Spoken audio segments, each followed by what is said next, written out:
இன்றே டவுன்லோட் செய்து உங்கள் ஃபேவரட் ஷோக்களை என்ஜாய் பண்ணுங்க.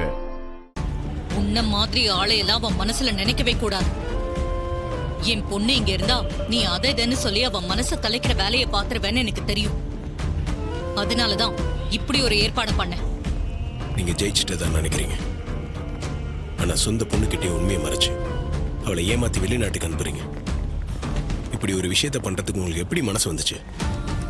நீங்க பண்றதெல்லாம் கொஞ்சம் கூட நியாயமே இல்லை. நியாயத்தை பத்தி நீ பேசுறியா? நான் என் பொண்ணை ஏமாத்தினேன். ஆனா அது அவ நல்லதுக்காக தான்.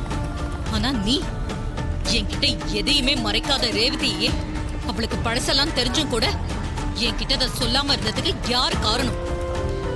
நீதானே? நீ என் பொண்ணை வச்சு ஒரு நாடகம் ஆடலாம், ஆனா நான் ஆடக்கூடாதா? ஏன் நியாயத்தை விட ஓ நியாயம் ரொம்ப நல்லா இருக்கே.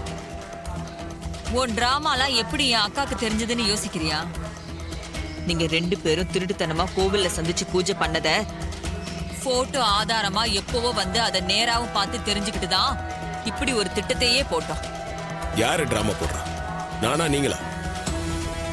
ரேவதிக்கு எந்த உண்மையும் தெரிஞ்சிடக் கூடாதுன்னு இந்த நிமிஷம் வரைக்கும் நடிச்சிட்டு இருக்கிறது நீங்க தான். ஆமா, நடிச்சேன். அதுக்கு இப்ப என்ன செய்ய போற? இது பாரு, நீ என்ன ஏமாத்தினது இதுவே கடைசியா இருக்கட்டும். ரேவதிய உன்கிட்ட இருந்து பிரிச்சு நான் ஜெயிச்சிட்டேன். அவ நான் பெத்த பொண்ணு. அவ மேல எனக்கு முழு உரிமை இருக்கு. நீ மாப்பிள்ளைன்னு உரிமை கொண்டாடிக்கிட்டு அவளை என் வீட்டுல இருந்து தூக்க பார்த்தா இந்த சாமுண்டீஸ்வரி சும்மாவே இருக்க மாட்டா. உங்க மேல ரேவதி எவ்வளவு பாசம் வச்சிருக்கா. ஆனா நீங்க அவளை இப்படி ஏமாத்தி அமிச்சிட்டு என்ன ஜெயிச்சதா நினைச்சு சந்தோஷப்படுறீங்க. ஆனா ஒரு வகையில உங்க நிஜமான முகம் என்னன்னு ரேவதி கண்டுபிடிக்கிறதுக்கு நீங்க உதவிதான் பண்ணிருக்கீங்க. உன் தோல்வியை ஏத்துக்க முடியாம அதை என்னோட தோல்வியா மாத்த பாக்காத. உன் பேச்சுக்கெல்லாம் மயங்குற ஆளு இங்க இருந்து கனடா போயிட்டான். ஏன் என்னால அங்க போக முடியாதுன்னு நினைக்கிறீங்களா?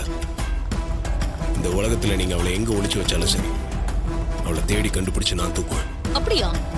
நீ கனடா போறியா? போ. போய் உன்னால என் பொண்ணு கூட்டிட்டு வந்துட முடியுமான்னு போய் பாரு. அப்படியே நீ கூட்டிட்டு வந்தாலும் இந்த சாமுண்டீஸ்வரி உயிரோட இருக்கிற வரைக்கும் உங்களை ஒன்னா வாழ விட மாட்டேன்.